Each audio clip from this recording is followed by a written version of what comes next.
Dawood Saul की दोबारा जाँ बख्शी करता है।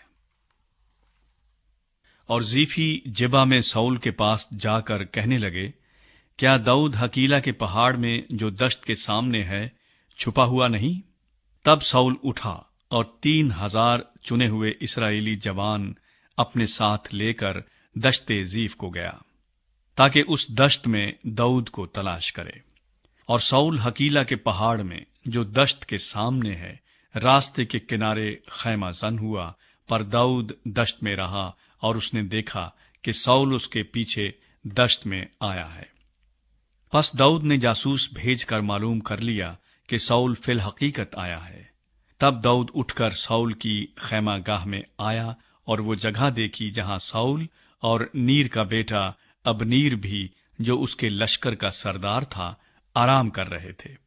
और साउल गाड़ियों की जगह के बीच सोता था और लोग उसके गिरदा गिर्द डेरे डाले हुए थे।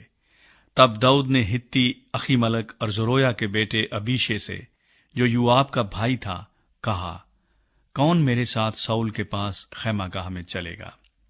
अबीशे ने कहा, मैं तेरे साथ चलूंगा। सो दाऊद और अबीशे रात को लश्कर में घुसे और देखा कि साउल गाड़ियों की जगह के बीच में पड़ा सो रहा है और उसका नेजा उसके सरहाने जमीन में गड़ा हुआ है और अबनीर और लश्कर के लोग उसके गिर्द पड़े हैं। तब अबीशे ने दाऊद से कहा, खुदा ने आज के दिन तेरे दुश्मन को तेरे हाथ में कर दिया है, सो अब तू जरा मुझको इजाजत दे कि नेजे के एक ही वार में उसे जमीन से पैबंद कर दूं, और मैं उस पर दूसरा वार करने का भी नहीं। दाऊद ने अबीशे से कहा, उसे कत्ल न कर, क्योंकि कौन है जो खुदावंद के ममसूह पर हाथ उठाए और बेगुनाह ठहरे।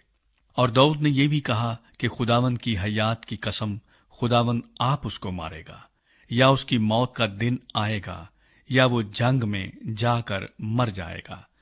लेकिन खुदावंद न करे कि मैं खुदावंद के ममसूह पर हाथ चलाऊं, पर जरा उसके सरहाने से ये नेजा और पानी की सुराही उठा ले, फिर हम चले चलें।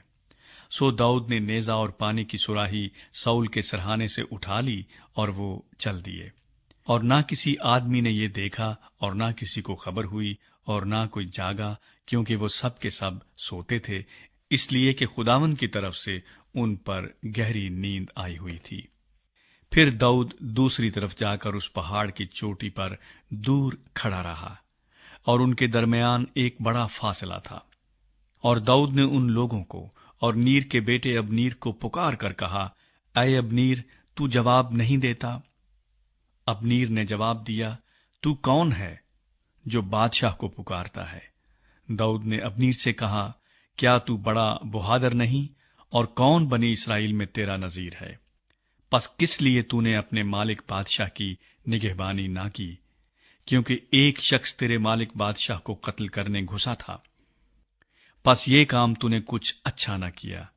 खुदावंद की हयात की कसम, तुम वाजिबुल कत्ल हो, क्योंकि तुमने अपने मालिक की जो खुदावंद का ममसूह है निगहबानी न की। अब जरा देख कि बादशाह का भाला और पानी की सुराही जो उसके सरहाने थी कहाँ है?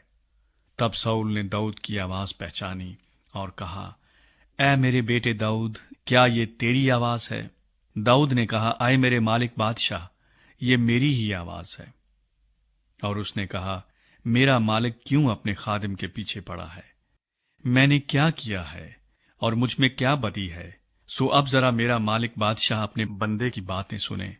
अगर खुदावंद ने तुझको मेरे खिलाफ उभारा हो तो वो कोई हदिया मंजूर करे, और अगर ये आदमियों का काम हो तो वो खुदावंद के आगे मलाऊन हो, क्योंकि उन्होंने आज के दिन मुझको खारिज किया है कि मैं खुदावंद की दी हुई मीरास में शामिल न रहूं, और मुझसे कहते हैं, जा और देवताओं की इबादत कर।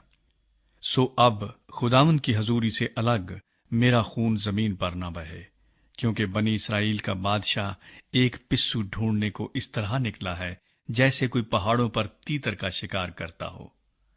तब साउल ने कहा कि मैंने खता की, ऐ मेरे बेटे दाऊद, लौट आ, क्योंकि मैं फिर तुझे नुकसान नहीं पहुंचाऊंगा, इसलिए कि मेरी जान आज के दिन तेरी निगाह में कीमती ठहरी। دیکھ میں نے حماقت کی اور نہایت بڑی بھول مجھ سے ہوئی۔ داؤد نے جواب دیا، اے بادشاہ، اس بھالے کو دیکھ، سو جوانوں میں سے کوئی آ کر اسے لے جائے، اور خداوند ہر شخص کو اس کی صداقت اور دیانتداری کے موافق جزا دے گا، کیونکہ خداوند نے آج تجھے میرے ہاتھ میں کر دیا تھا، پر میں نے نہ چاہا کہ خداوند کے ممسوح پر ہاتھ اٹھاؤں۔ اور دیکھ، جس طرح تیری زندگی آج میری نظر میں گراں قدر ٹھہری، اسی طرح میری زندگی خداوند کی نگاہ میں گراں قدر ہو، اور وہ مجھے سب تکلیفوں سے رہائی بخشے۔ تب ساؤل نے داؤد سے کہا، آئے میرے بیٹے داؤد، تو مبارک ہو، تو بڑے بڑے کام کرے گا اور ضرور فتح مند ہوگا۔ سو داؤد اپنی راہ چلا گیا اور ساؤل اپنے مکان کو لوٹا۔ داؤد